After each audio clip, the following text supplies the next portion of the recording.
The following program is brought to you by the Southern California Rapid Transit District and in part by the following companies who share RTD's concern about transit and the environment. GTE, the power is on. Universal Studios Hollywood, where you'll live the movies. The Gas Company, glad to be of service.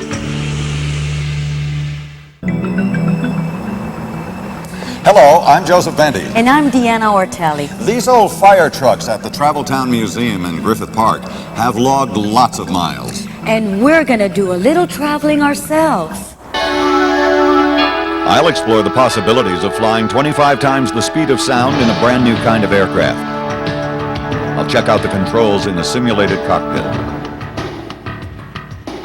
Back on Earth, I'll take a day trip to Paris, P-E-R-R-I-S, that is, about an hour and a half southeast of Los Angeles.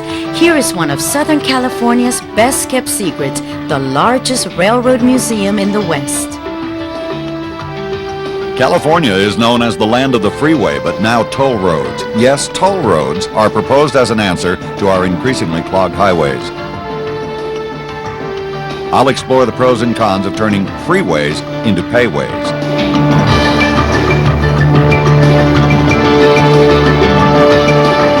All this and a lot more on Transit 2000.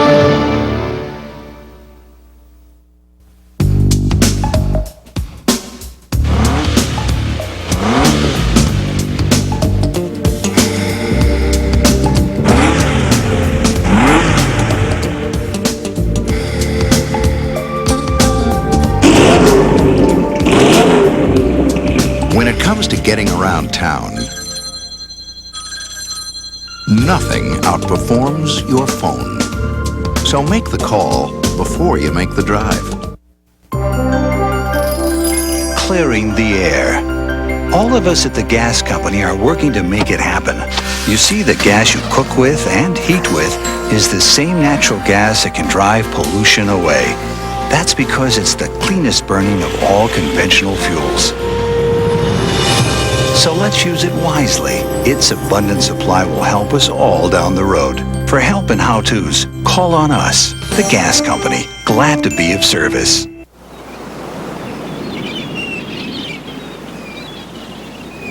This is Adrienne Barbeau asking for your help. Let's clean up LA.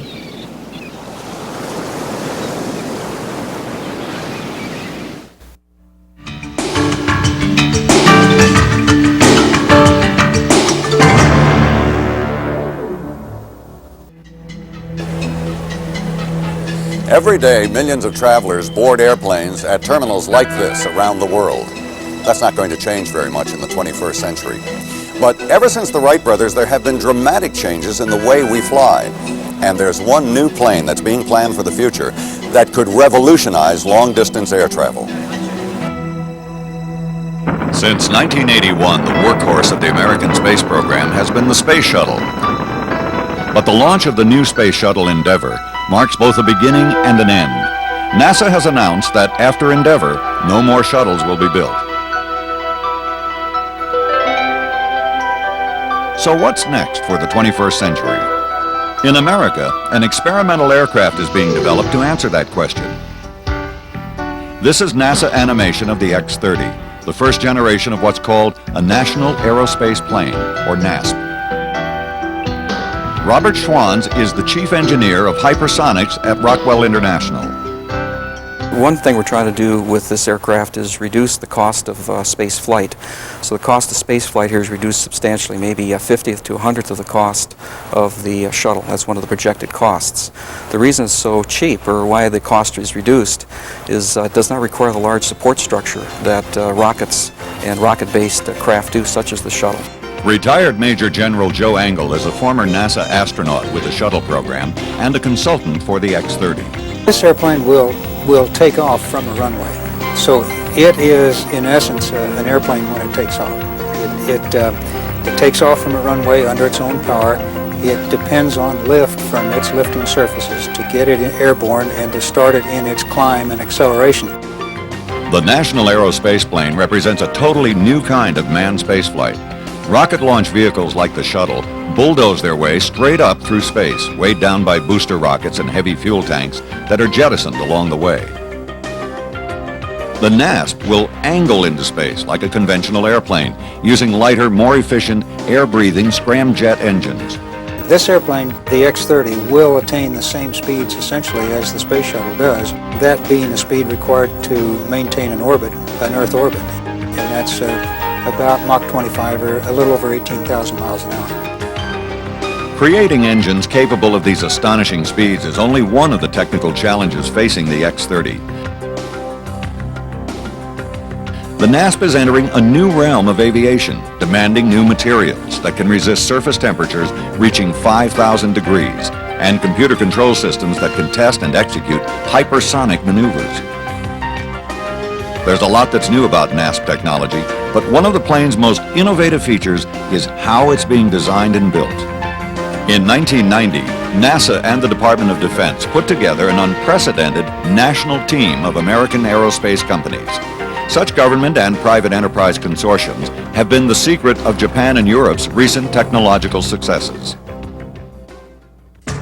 The X-30 isn't scheduled to fly until the turn of the century, but with the help of NASA animation and sophisticated simulators like this one at Rockwell International, we can get a glimpse of what air travel might be like in the 21st century. We're starting the descent now from 10,000 feet. And the little airplane symbol that you see right at the intersection of those two black runways is actually the flight path marker. We can maneuver back and forth and line ourselves up for landing. It's an unpowered flight. There's no thrust at all from the engines. We'll go ahead and put the landing gear down. And we're coming through 600 feet. You can see the end of the runway coming up there. Coming through 100 feet, 40 feet, 20 feet, and touchdown. Given today's economic climate, it may be years before this NASA dramatization of an X-30 flight becomes reality. But government-private enterprise partnerships like the NASP National Team represent a promising model for many aspects of America's technological future. And when it comes to transportation, that could include more efficient mass transit, as well as ways to explore the edges of outer space. Transit 2000 will be back after these messages. It's coming. Transportation that runs 97% cleaner than gasoline-powered vehicles. In fact, with the Blue Line train from Los Angeles to Long Beach and the electric bus in Santa Barbara, hope for cleaner skies is closer than you may think. It's electric transportation, and we're helping to speed it on its way. Not just energy. Creative energy from Southern California Edison.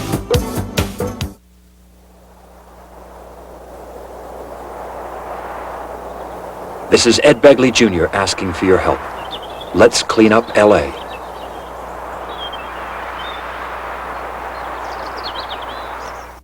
My parents think writing in a teacup is hot. Mom, Dad, say hello to her! Wow! She's really getting into it! Excellent! Watch out! Backdraft, 10,000 Degrees of Fun, roaring to life July 1st at Universal Studios. Pretty cool, huh, Dad? Oh, yeah.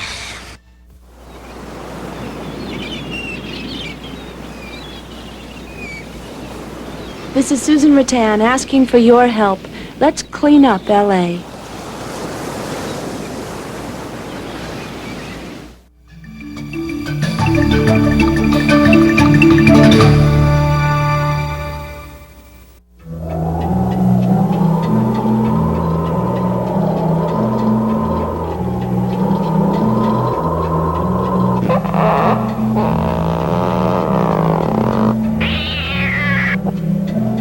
I just love ghost stories. That's one of the reasons we've come here.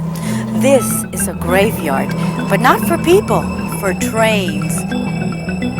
There's a lot of miles and a lot of memories in these old railroad relics. But you want to know what makes this place really special? Some of the ghosts here are alive.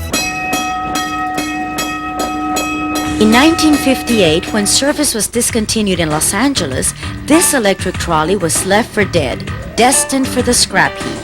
But it found a new life here, the Orange Empire Railway Museum in Paris, California, southeast of Riverside. The museum is open to the public 7 days a week, but it's weekends when the old scrap heap survivors come alive.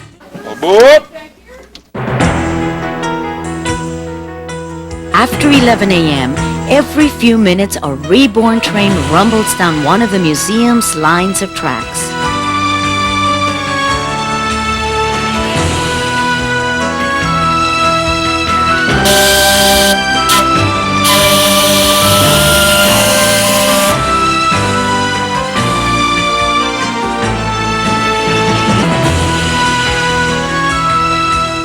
The museum's collection sprawls over 60 acres, from freights to trolleys, antique steamers, sturdy diesels, and urban electrics. It's the biggest collection of classic trains in the West. The Orange Empire Railroad Museum is a special place, and the museum's members and volunteers are a special breed. The museum's president is Tom Jacobson. Well, I've been involved with the museum since approximately 1975. It was founded in 1956 by 14 guys, only 3 of whom were old enough to sign articles of incorporation. We have approximately 1,100 members in the museum, and on a given weekend we can have around 100 people down here doing all sorts of things involved with restoration, operating the trains, or just helping out here at the museum. Right now, 15 trains are in the process of restoration at the museum. Unpaid volunteers do all the work. It's washing out the inside of the boiler. Well, that's really easy to do now. I just took a packing hook. I got that one packing hook and it's bent. That's a lot of buildup. A single restoration can take as long as 5 years and cost as much as $300,000. What keeps the museum alive and well is dedication, donations, and a lot of love.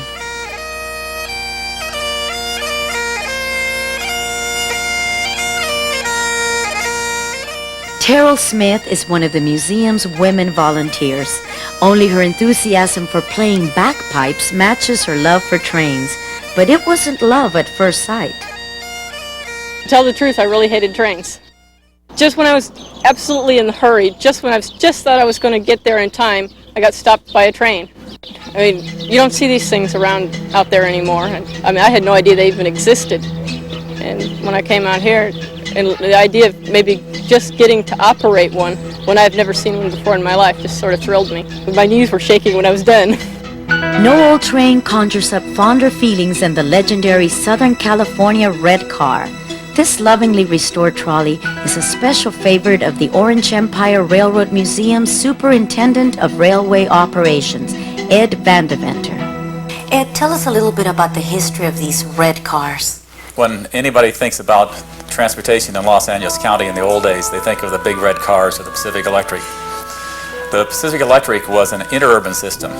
That means it ran from Los Angeles to the surrounding communities. And of course, at that time, when these lines were built, there were actually open space between LA and its neighboring towns.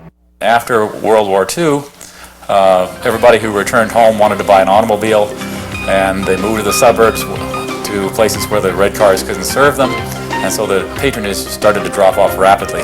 The Orange Empire Railroad Museum is one of the few places to see an original red car in action.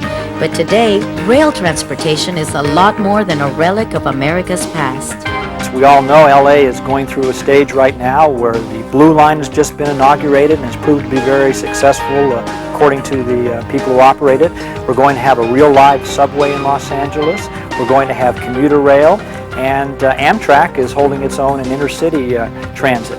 It seems right now that the future not only is bright in LA, but very active.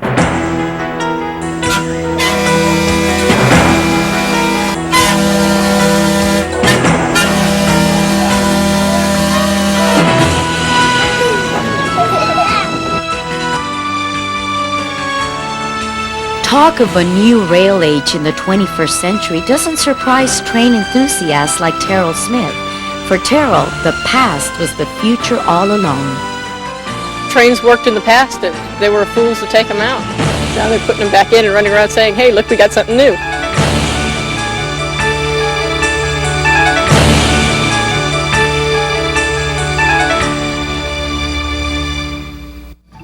Transit 2000 will return after these messages. Clearing the air. All of us at the gas company are working to make it happen. You see, the gas you cook with and heat with is the same natural gas that can drive pollution away. That's because it's the cleanest burning of all conventional fuels. So let's use it wisely. Its abundant supply will help us all down the road. For help and how-tos, call on us, the gas company. Glad to be of service. Darryl Strawberry can hit and field. He weighs 200 pounds and can turn or stop on a dime. The new Metro Blue Line weighs over 100 tons, and it can't stop on a dime. You need to be careful around something so powerful. Never try to beat the Blue Line to a crossing or drive around warning barriers. It's no game. So don't play around with the Metro Blue Line, because one hit, and it's over.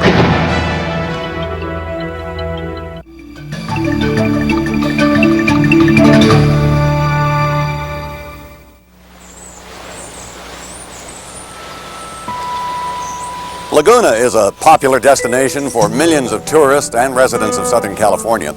They're drawn here by the world-famous Laguna Arts Festival, the many celebrated restaurants, and of course the exquisite natural beauty. But they all have one thing in common, whether they're residents or visitors. They have to suffer through traffic congestion. Now there's a solution being proposed to that problem. It's an old idea back east, but it's a brand new idea out here in the land of the freeways. Toll roads. This is a familiar sight to travelers in Europe and on America's East Coast. The modern American toll road is a product of the government-sponsored highway building boom of the 40s and the 50s. In California, highways developed differently. Our freeways have been underwritten mostly by federal highway funds and state gas tax revenues. But in 1989, the California legislature authorized Caltrans to test pay-as-you-go driving in California. Some of these highways will follow new routes. Others will be additions or connectors between existing roadways. One toll road is presently planned east of San Francisco Bay, and 6 in Southern California, 1 near San Diego and 5 in Orange County. Some of these new highways will be built and supported through traditional public means, but 4 will be demonstration projects, built and operated for profit by private enterprise. Whether public or private, the toll road in California is an idea that's new and controversial.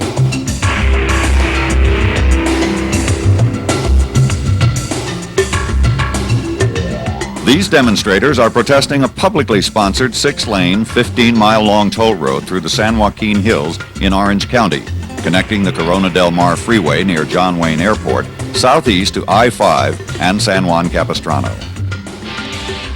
The executive director of the Laguna Canyon Conservancy is Mike Phillips. This road, as it's proposed right now, cuts through some prime coastal sage scrub habitat and the home for some threatened and possibly endangered species in the area, which we're trying very hard to preserve. This project also goes very near or requires the realignment of some wetlands, which we know is always difficult to restore and fix. Quite frankly, we don't think that the project is worth those kinds of significant environmental damages to the area. Why build a toll road through the San Joaquin Hills? The Caltrans Deputy District Director for the proposed publicly run toll road project is Dan Butler. We need some new roads in southern Orange County because we really only have one freeway down there, and there's a tremendous amount of development going on. The essence of your question is, why can't we build all the freeways we need now using the gas tax money? And the answer to that simply is our freeway system has gotten older. A greater proportion of the money that we collect in gas tax now is required to maintain the existing system. Much of the system is 30 and 40 years old. Also, the rate of increase of the gas tax has not kept pace with inflation. Pete Fielding is a professor of social science at the University of California, Irvine. Why do we need toll roads now? It's a lot like moving back in time to another era, another place. The real problem is that we subsidize our highways. We don't pay the full price for our highways, and consequently they're congested. There's too much congestion on the highways, and by pricing the highways correctly, we discourage people from using them in the peak hours. It's just like the telephone. Now in the morning, if you call before 8 o'clock or you call at the weekend, you get a discount. If you call between 8 and 5, you pay a premium price. The telephone company is very profitable and very successful. I see highways of the 21st century being in the same manner if they are appropriately priced. The sixth most congested highway in America is the 91 freeway connecting Riverside and Orange County. It's likely that California's first toll road will be built here by a private corporation. 4 lanes are already being cleared down the existing median. Deputy District Director Frank Weidler oversees the Route 91 toll project for Caltrans. It'll be the first, to my knowledge, private toll road built in the country since horse and buggy days. There'll be no casual users on this facility. Everybody will be required to have a so-called transponder, either affixed to the vehicle or as perhaps a plastic credit card-sized card that could be velcroed on your sun visor or put on your dash. And as this transponder passed over readers, either in the pavement or in overhead signs, your presence would be detected and your account would be debited. There'll be no toll booths. There'll be no throwing a quarter in a basket. There'll be no stopping and starting. There'll be no visible employees. This thing will operate without slowing down. Despite the promise of eased congestion and efficient new technology, critics continue to have environmental and economic questions, especially about private toll roads. Bruce Blanning is a representative of the professional engineers in California government. The theory is that if the private company builds a toll road, it doesn't cost the taxpayer anything. Now, as you and I know, if you drive on a toll road and you have to pay a toll, you've already paid gas tax, you've already paid vehicle license fees, so you're really paying again for the privilege of using a highway that's no longer free. So we don't think it's a good idea. One of the real concerns is that the public, that is the state and hence the taxpayer, remains liable for these facilities, even though the public has no say over where they're going to be built, how they're going to be built, what the standards will be, whether they'll be safe facilities or not. They are state highways by law, and as state highways, the state can be liable for any damages that occur. Public or private, toll roads for California are an innovative and controversial idea. But most experts agree, testing alternatives is essential to fighting future gridlock. We're not going to have a single solution to suit all of California. When you get to the central part of the city, transit is essential. But when you get to the suburban areas, transit doesn't work quite as well, and that's where we have to find ways in which to complete some of the missing links in the highway system and pay for them through tolls. Pricing is a very American phenomenon. Why not use it to help solve some of our transportation problems? Transit 2000 will return after these messages. One time, she stuck a green bean in her ear and had to go to the hospital. Well, she's always got a thing about her weight. You know, for her first Halloween, she was a bunny. She looks so cute. Mom, is that Grandma? No, some boy named Jason from your school. With Smart Ring from GTE, your phone can tell you who a call is for before you pick it up. One ring for you, and another for the kids. Clearing the air. All of us at the gas company are working to make it happen. You see, the gas you cook with and heat with is the same natural gas that can drive pollution away. That's because it's the cleanest burning of all conventional fuels. So let's use it wisely. Its abundant supply will help us all down the road. For help and how-tos, call on us, the gas company. Glad to be of service.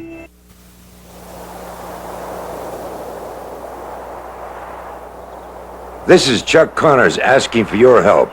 Let's clean up LA.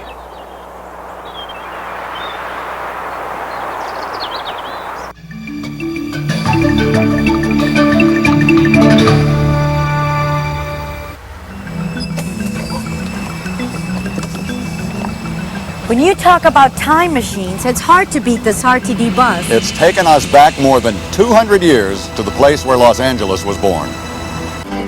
This is the plaza in the heart of El Pueblo de Los Angeles Historic Park. Near here, colonists from Mexico founded El Pueblo de la Reina de Los Angeles on September 4th, 1781. Nearby, Olvera Street is a popular tourist stop. El Pueblo is the historic heart of Hispanic LA, but the city's first Chinatown was here too. In 1939, to make way for the building of Union Station, a new Chinatown was created only a walk or a short bus ride away. Southern California is home to America's largest Asian population. With RTD, Chinatown shops and restaurants are convenient to downtown visitors. Hop another RTD bus and you're in another active downtown Asian community, Little Tokyo. Here at the new Otani Hotel, you'll find a rare oasis of serenity, this tranquil roof garden. And nearby, you can sample an elegantly prepared Japanese meal. For more information about RTD routes to explore multicultural Southern California, call this number, 213-626-4455. And that's it for this episode of Transit 2000. In our next program, I'll take a little cruise to the new Catalina and explore some environmentally conscious ways to see the sights. And I'll investigate some innovative new fuels that could keep America on the go while at the same time contributing to a cleaner environment. And what's it like commuting to work at 186,000 miles per second? I'll find out with a group of pioneers who are telecommuting to their jobs by phone. All that and more on the next Transit 2000. We'll see you then. Bye-bye.